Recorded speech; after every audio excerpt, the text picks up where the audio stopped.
so that we have allotted an hour for that, and then we've included time for low enrollment school updates. And again, this is a called meeting, and we will still have a regular scheduled meeting at next week, but I believe the agenda should suffice as it's currently outlined.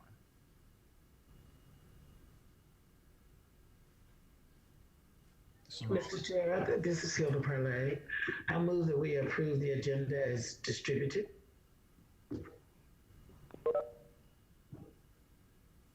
Okay, it's been moved. Do we have a second to approve the agenda as distributed? I'll second Alex Sherry. Okay, it's been properly moved and seconded. Any discussion? All right, all in favor? Aye. Aye. Aye, Hilda. Aye. Sherry, aye. All right, great. And just as procedural, we will, in the RTO reviews, Ashley, I believe that we'll take a roll call vote for each of the procedural reviews or each of the ready to open reviews. Is that how we want to do that? Yes. Okay, so Ashley will just call the roll and you'll state your intention, how you wish to vote. Okay, so at this time, we're ready to hear from Elaine Reddick. Elaine Reddick.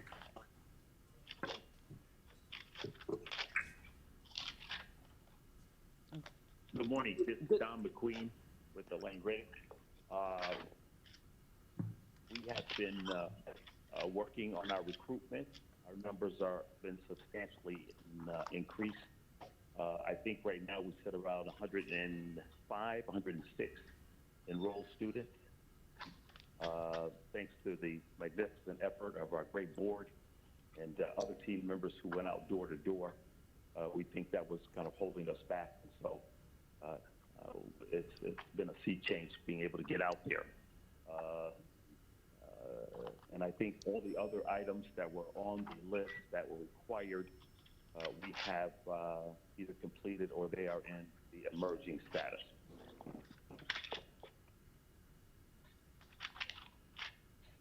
All right, so I believe Claire Porter is working with this group. Could you just give us an update on the Officer Charter School side?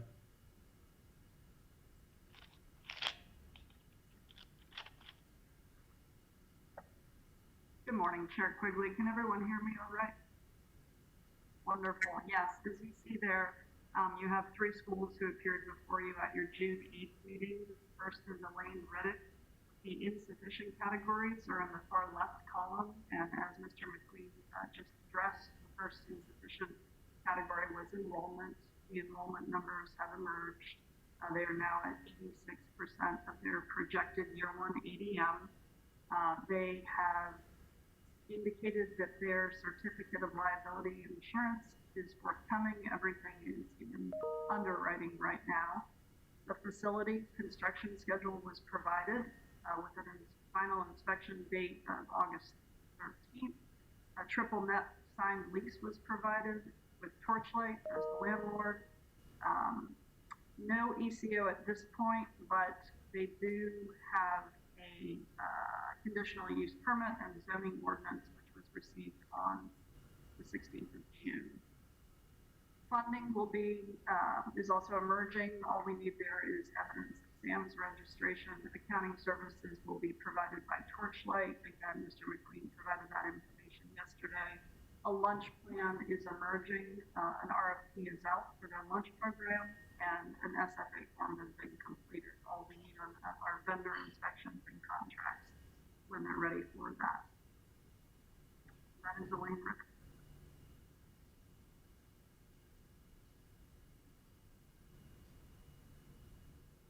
Okay, so we've seen an improvement in all of these insufficient areas.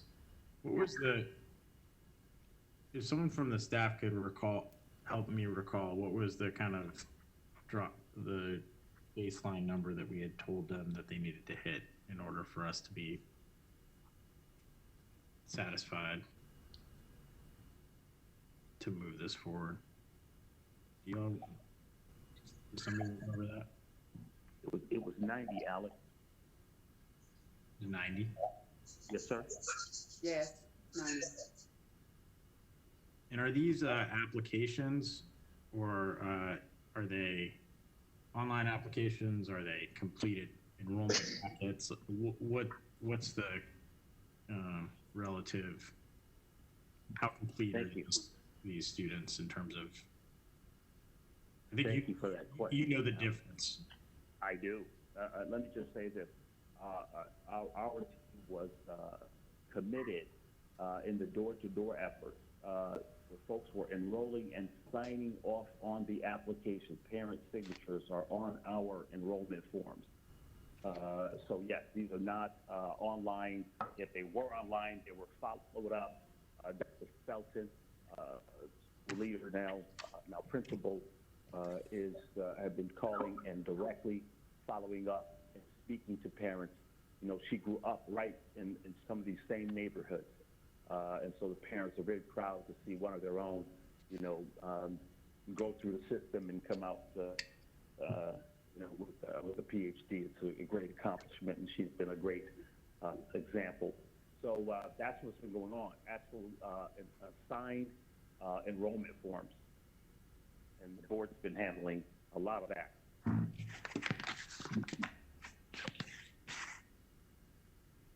Chair Quigley, there are, if you scroll through the completed Elaine Riddick attachment there, they have actually provided the parent names and addresses for all of the children as well. There's a spreadsheet in there.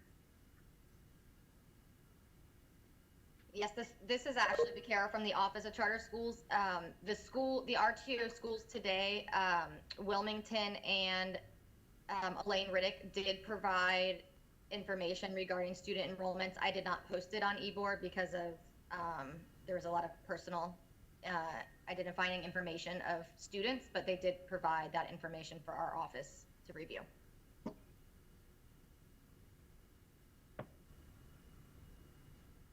Remind me what grades we're talking about for these 104 students? K through 3, sir. K to 3.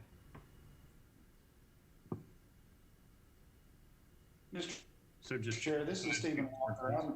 I'm satisfied to have them move forward. I think they've done a good job of making a lot of progress, and I think they'll be able to open on time. And I think they've done a good job of being able to get these students, and I hope that those numbers hold. So I would move that we finally recommend them to the state board for opening this fall. This is Lynn Kroger. I would second that. All right, it's been properly moved and seconded. Any discussion on the motion? Yes, this is Rita from the board. We also placed the requirement that their school leader would attend the training on June 10th. Can Mr. McQueen confirm that that occurred? Oh, yes, ma'am. I appreciate that. Dr. Felton was our board chair, became our school leader, and is currently school leader. And she was on the call, along with several board members, along with myself. We're on that call. Yes, ma'am. Thank you for that reminder. Also, I have a question about your professional development. It looks like it'll be taking place during the renovations, August 3rd through 13th. It appears to be extensive renovations with plumbing, electrical, sheetrock work. Is professional development taking place in the facility, or will that be online? Probably a little bit of both, because we want everybody to get used to the online setup and used to that, and understand the challenges they're facing there. But one of the board members, Mr. Tony Riddick, has an office there in town, which we could use. So there'll be a combination of those things. Yes, ma'am. Mm-hmm. And you feel confident those renovations are going to be completed on time? Very confident. We're working with the city inspectors, having direct meetings with them. Was there yesterday with the contractors. We're going to be using a lot of modular walls to keep things very simple. simple design. So we feel very confident that this will be done. Mhm. Thank you. You're welcome. All right, any further discussion or questions? All right, Ashley, we'll call for a roll call vote. Okay. Jeanette Butterworth, Aye.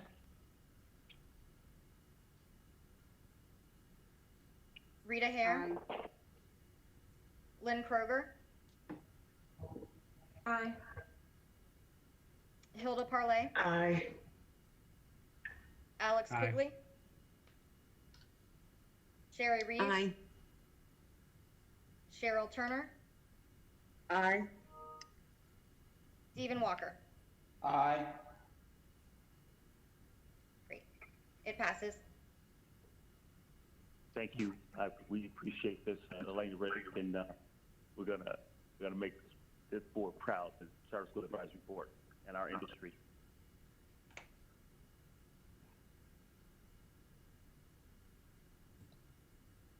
All right, great. Let's keep moving. So why don't we start this time? I kind of jumped in. I'd like to just hear from, if it's Claire, if you're the person that's worked with the next school as well. Let's hear the report and update from both. Yes, I think that'll be more efficient first. Yes, Chair Quigley, thank you. The next school is Kaleidoscope Charter High School, and they appeared before you as well on June 8th. The categories that were deemed insufficient are there in the left column. Kaleidoscope has moved its enrollment from 71 to 95. So that's 41% of their projected year one of 230 students. The facility, so that's still insufficient, but it makes progress. The facility remains insufficient. We don't have a lease. We don't obviously have an ECO.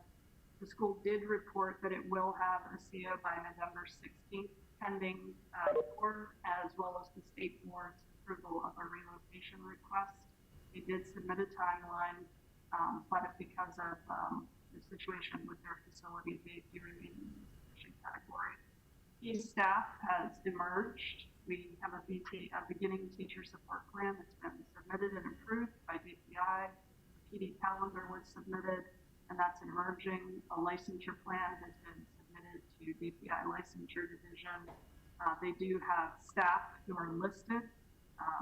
As to the licensure of those staff members, that is emerging as well, but they have moved to emerging in the key staff category.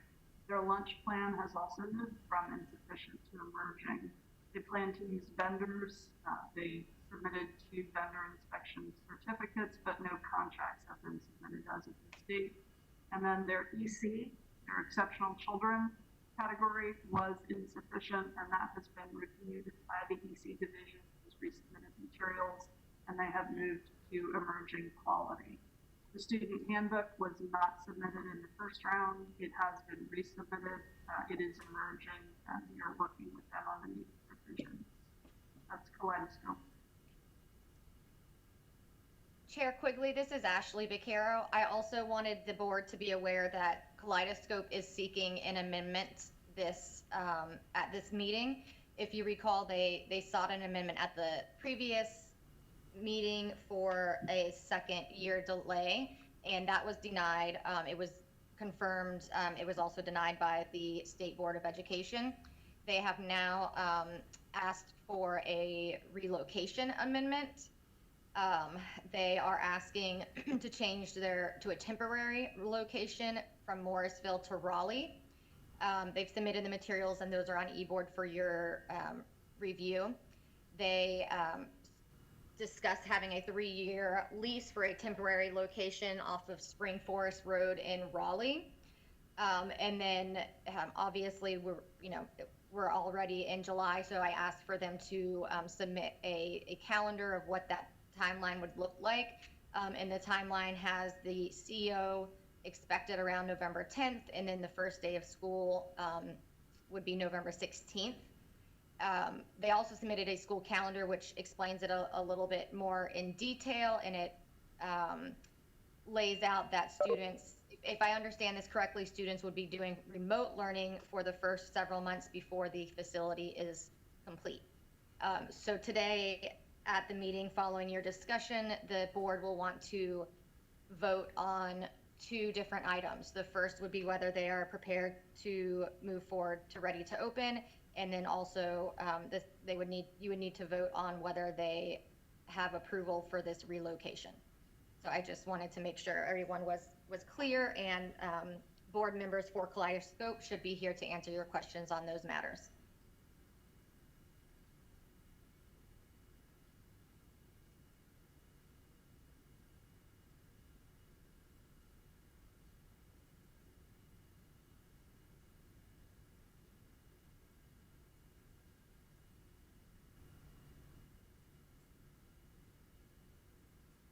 All right. Board members, do we have any questions about anything in this?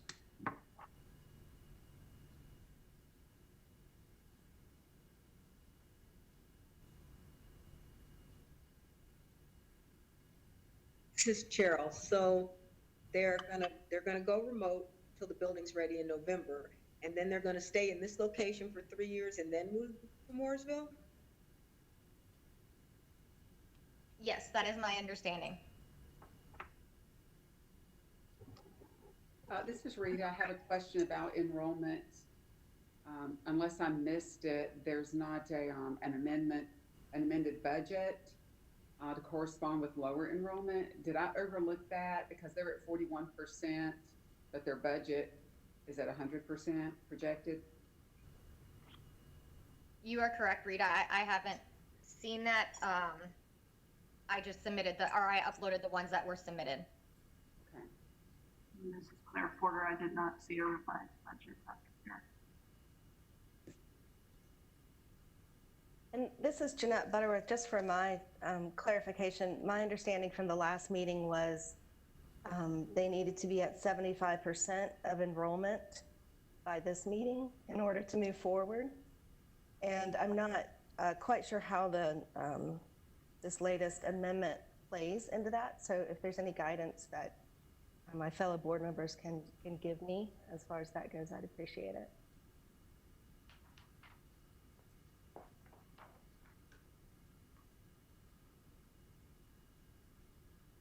So your question, Jeanette, is just kind of why the additional amendment?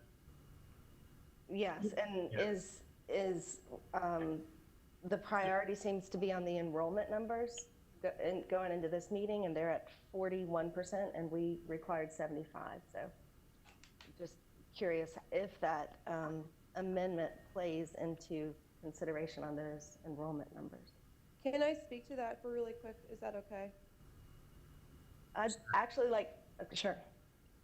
I just want to make it very clear that we kind of halted any sense of trying to push for enrollment because we've really been put in a predicament by being told originally that we wouldn't be able to move to a temporary location, then having the second year denied. So in this time, we have really, the numbers that you see, those additional families that have joined us, are not joining by any major push to come to our school. They're coming to us on their own because I feel like we're in limbo. How do you continue to promote the opening of our school when we're unsure what's going to happen based on the continuous changes? Does that make sense? This is Janet Littlejohn. I'm the chairperson and interim director of Kaleidoscope. And I agree with my board member, Becca Boss, that in April we were given information that made us halt because we were told that we would not get an amendment to our charter for the location in North Raleigh.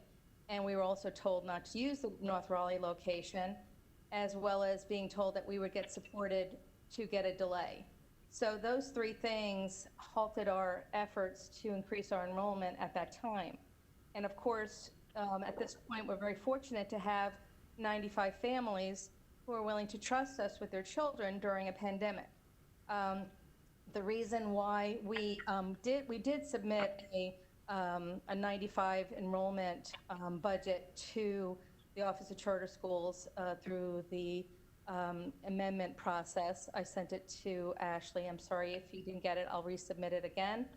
But the situation is that with regards to enrollment as well as the facility, is that we cannot move forward until we know that the location amendment to our charter will be approved. So once we get that approval to open in the fall, we will then be able to do remote learning before the facility CO is received, after all those things that we should have done after April would have been done by now, but we were given erroneous information. Hey guys, this is Joe Maimoni here. I'm a non-voting member representing the superintendent on the board. I have to say, to put the blame back on the CSAB for not giving you what you needed and wanted in April and May is so frustrating to me. Someone who's been an original supporter of this application going back 3 years, maybe more. So much more had to have been done well before April that did not get done. And to come back and say now that it's our fault for not approving all these additional amendments and changes that you wanted in the 11th hour, I think is completely unacceptable. I'm very disappointed in how this has moved forward. And if I were a voting member, I would not recommend that this school move forward to open this fall. Joe, this is Stephen Walker, and I'll echo that as well. I've been a long-term supporter of this school despite apparently emails that have gone out after the last meeting. I pushed for this school for a long time, even though it wasn't, something that, that I was necessarily think was the best. I thought it was something that would be good for the people of the community to be able to try out. And if the people of the community wanted it, I wanted them to be able to have it. And so I supported this school when it was just a few of us. It was you and Alan Hawks and me, and that was pretty much it the first few times. And so it's gone through a lot of process. And I agree with you. This is stuff we're talking about. We've already had a 1-year delay, and then it's it's somehow in April, then it became, on the CSAB that this wasn't able to be done, or the Office of Charter Schools. This has been going on for a long time, and it just doesn't look like it's going to happen. I would concur with those opinions as well. I was initially excited to see this school try to advance and go forward. I really, with a delay is what I was thinking, but Alex made it clear at our last meeting that they've had 24 months prior to now. And I would admit it's kind of like they kicked some things in gear here in the last couple of weeks, but it's really all delayed. And I would encourage the board that it's really, you need to assume ownership of these things and be proactive, and to pass blame, just cast a negative light on the whole approach of the board. But I think you need to own your decisions and your plans. And if you don't have the information you want, go after it, but don't come around months later and then try to cast off on others. I think that's just not really strong ownership of your charter and of your plans. I was looking forward to see this school make some progress, but also it's so late now, and so much more would have to be done, even though I see great progress. I think it was clear, Alex also said last time, our timeline's not flexible, that they need to demonstrate they're able to do it. And so I would agree with Joe and Stephen.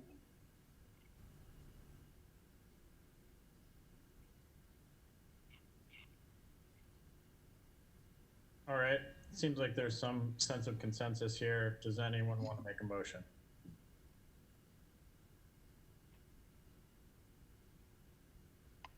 Do we have to have two separate motions? You could put the motions together as long as you consider both the relocation amendment and the ready to open status. Okay, I would move that we do not approve the relocation amendment, and that based on the fact that the school's open in a minute, And I would, and that we not approve ready to open, based on not being at 75%. Stephen Walker seconds the motion. Okay, it's been properly moved and seconded into further discussion among the board at this time. Mr. Chair, I think Stephen and Joe said it all, as well as Dr. Hare. We're only dealing with what we have and what has been done or not been done. Okay, Ashley, call for a roll call vote, please. Yes. Jeanette Butterworth, Aye. Rita Hare, Aye. Lynn Kroger, Aye. Hilda Parlay, Aye. Alex Quigley, Aye. Sherry Reeves, Aye. Cheryl Turner, Aye. Stephen Walker. Aye. The motion passes. All right, thank you. Next on the agenda, I believe, is Wilmington School Door.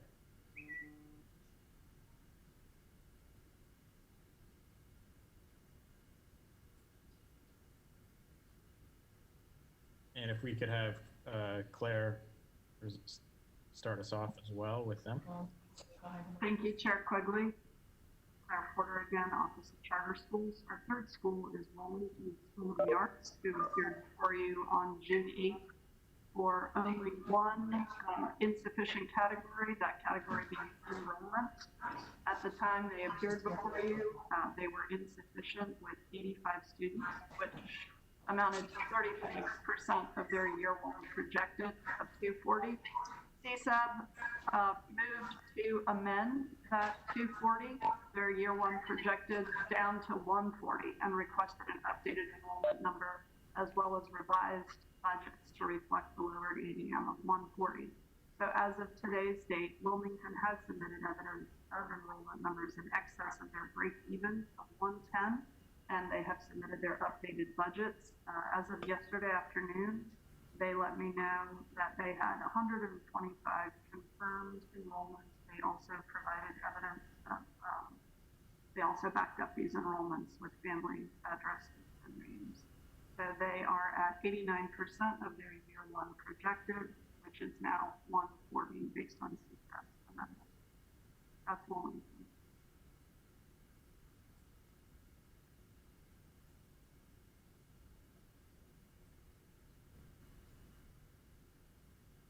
Alex, if there are no questions or discussion, I'd like to go ahead and make a motion that we move Wilmington School of Arts to ready to open status. I second Hilda Prelay.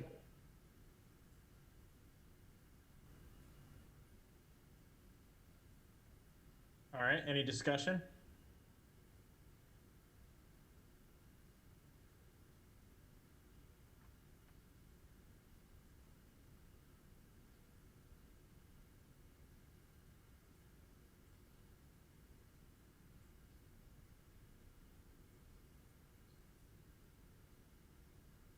All right, no discussion. Ashley, please do a roll call vote. Jeanette Butterworth, Aye. Rita Hare, Aye. Lynn Kroger, Aye. Hilda Parlay, Aye. Alex Quigley, Aye. Sherry Reeves, Aye. Cheryl Turner, Aye. Stephen Walker. Aye. Motion passes. All right, great. Moving right along. At this time, I think we're ready for our low enrollment schools. And I believe who's leading this, Ashley? Yes, I can lead it. Great. The first school you planned to hear from was Blue Green Academy, and if you recall from last meeting, they were facing some difficulties in meeting minimum enrollment targets. The school has since decided to relinquish its charter. So that amendment request has been submitted on e-board. They submitted a letter to our office, which has been posted for you, explaining the fact that they've only been able to enroll 48 students, and they've also faced some facility and financial difficulties. So due to all of those factors, the board voted to relinquish its charter. This does require your vote, and then it will go to the state board at its next meeting for a final vote.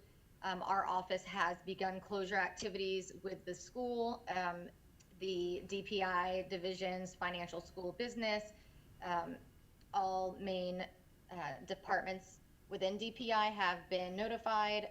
The Winston-Salem, the county has been notified. So they're kind of wrapping things up as we speak. Are there any questions?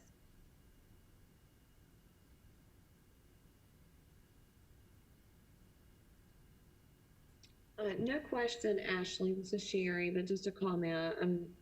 I was very saddened when I received this news that the school was seeking relinquishment. Clearly, it's understandable. I can remember when these young ladies came in and gave us their ideas for school and how excited they were and how excited we were for them. So I hope maybe in the future they can regroup and come back stronger. But certainly I appreciate the fact that they understand that they're going under and that this is the best move for their students. So with that being said, I make a motion that we accept the relinquishment of their charter.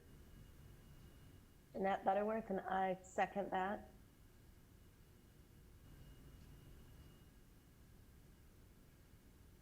This is Rita. I have a question. Okay. And I agree with Sherry's comments completely. I hate to hear this, but I understand. In their emergency meeting minutes, it may not relate as far as what we decided to do about the relinquishment, but they mentioned an $86,000 debt to the church. Can someone speak to how that's been resolved? This is Ashley with the Office of Charter Schools.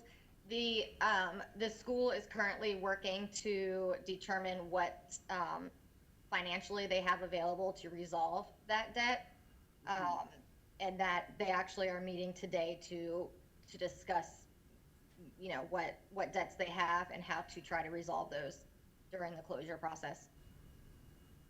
Okay. Thank you.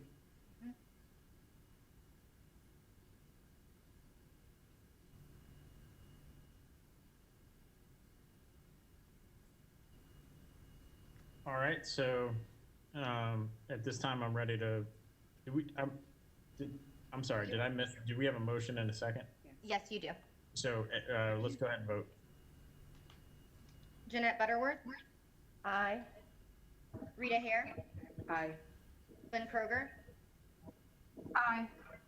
Hilda Parlay, Approve. Alex Quigley, Aye. Sherry Reeves, Aye. Cheryl Turner. Abstain? Oh, thank you. And Stephen Walker. Aye. Motion passes. Okay, the next school you asked to receive an update from is Three Rivers Academy, and I believe Don McQueen had been on the line. I'm not sure if he still is, but I did not receive the materials as of last night, so I would just ask Don McQueen, or if there's another representative for Three Rivers, to please give us an update on enrollment status and how it's looking for the next school year. Great.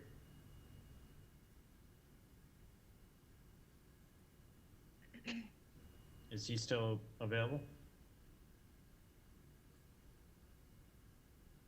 I don't know. Mr. McQueen, are you still there?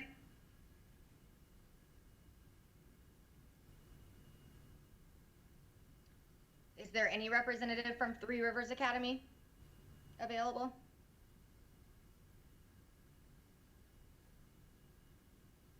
Did he confirm your invitation?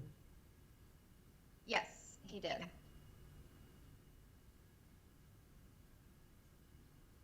But we have no documents or anything? Let's see. Looks like he sent something this morning. Can you guys see that? The Three Rivers Academy enrollment? Yes. Okay. So it looks, this was sent this morning. Let me see if I can do some quick math for you. It says 94, Oh, that's it, okay. but I don't know if that math is right. Oh. My notes from April, this is Rita. My notes from April say that their original plan for enrollment was 345. So was that officially adjusted down to 120? We have discussed with the ADM team here, and they have adjusted it down. That number was based on their original assumption application. So yes, ma'am, it has been dropped down.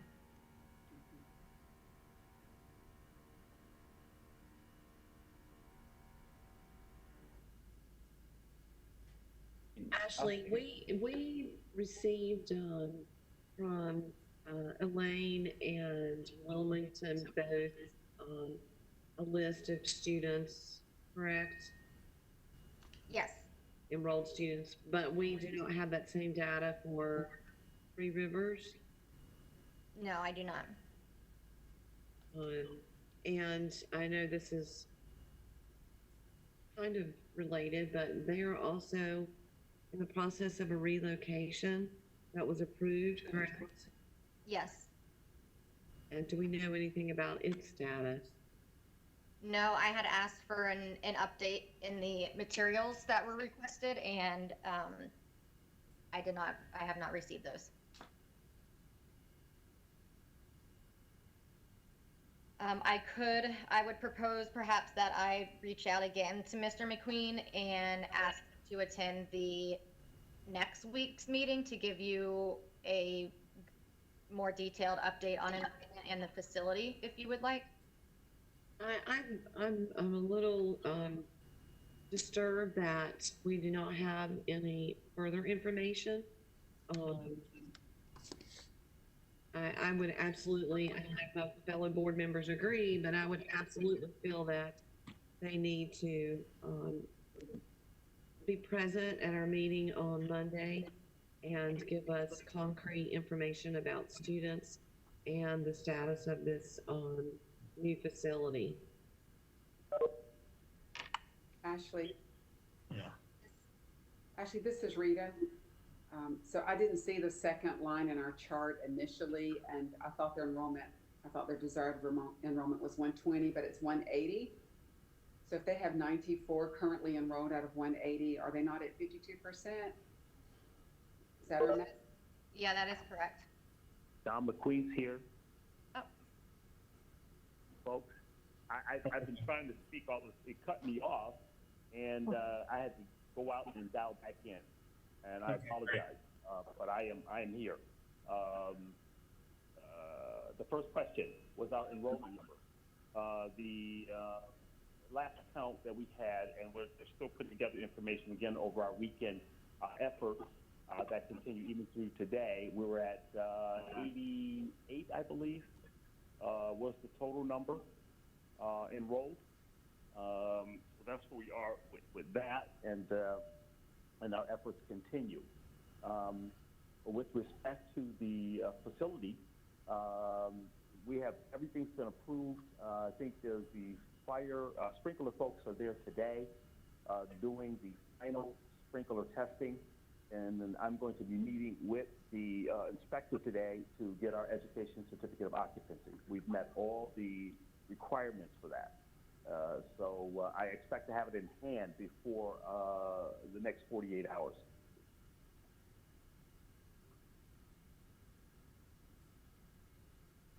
And I'll shoot it right to Dave.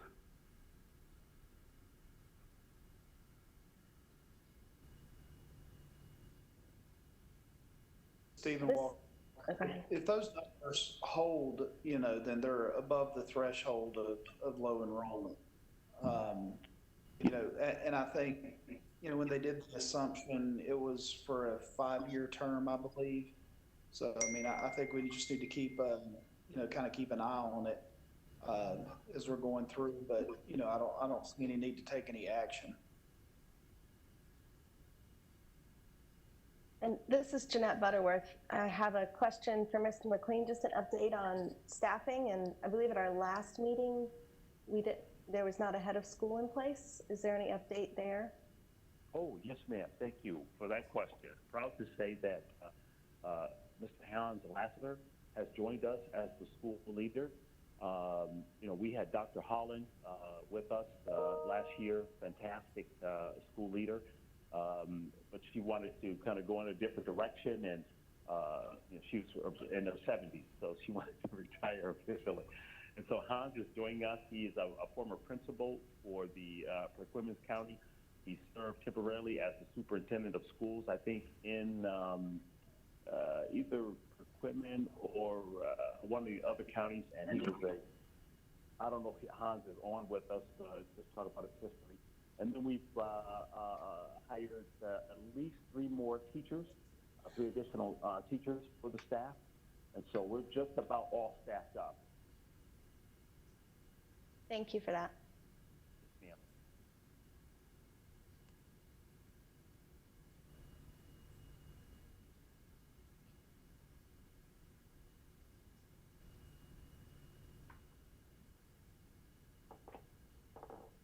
All right, great. So it doesn't seem like we have an action today, or do we, Ashley?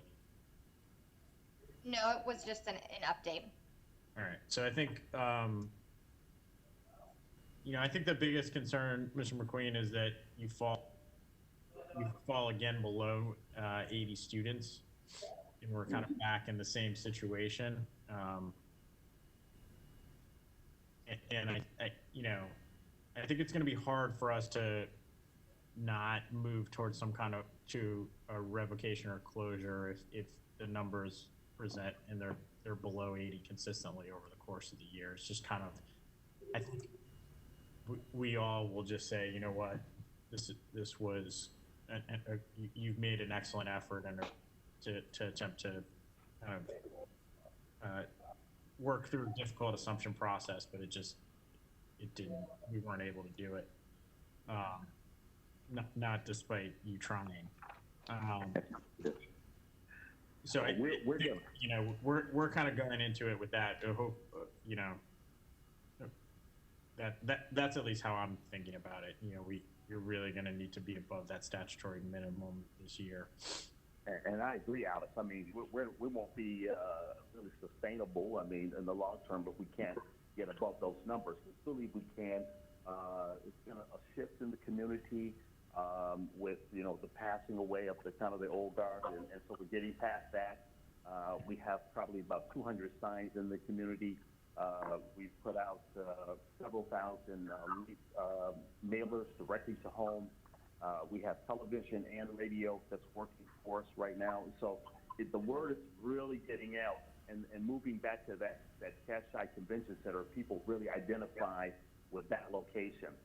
So we're pulling folks in from Windsor, from Williamston, even from Plymouth, and we still have our folks that are coming from Howardville and as far away as Ahoskie. So I'm in agreement with you. We're trying to get a number well above the 150 mark between now and the start of school. Yeah, I think we'll want to see, that kind of first 20 days. Yeah, will be really important. I don't know if the board feels like they could see numbers before that, but to be honest, it's hard to know what the number is until the students are. Well, Anything the board asks me We to do, do. we do need the, we do need the info that Ms. Reeves is asking for by Monday. Yes, sir.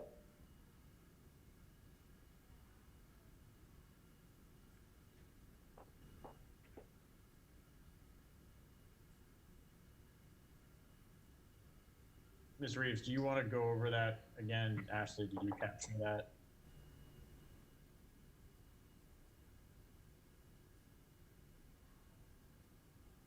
I believe she wanted the additional enrollment information, Mr. McQueen, similar to what you submitted for Elaine Riddick, just giving us the details on the students enrolled.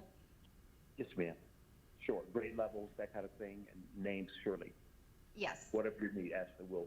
If we do the duplicate of what we did for Elaine Riddick, that's fine. We can have that probably tomorrow morning.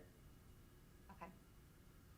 And if you could also forward certificate of educational occupancy, once you get that, Mr. McLean, you said you should have that within 48 hours. So if you could just Yes. forward that to Office of Charter Schools.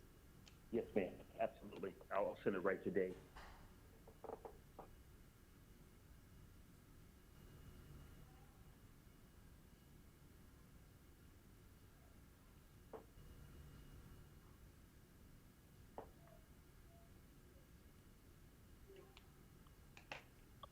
Okay, anything else on this right now?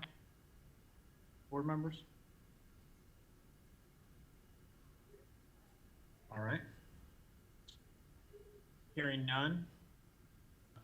Hearing none, I believe we've reached the end of the agenda, if I'm not mistaken. That's correct. But don't despair, everyone. We will be together for an extended period of time next Monday. So don't worry. Virtually. We adjourn, Mr. Chair. All right. I'll second that and take it by acclamation that we are adjourned. Have a great day, everybody, and we'll see you on Monday. All righty, everyone. Stay well.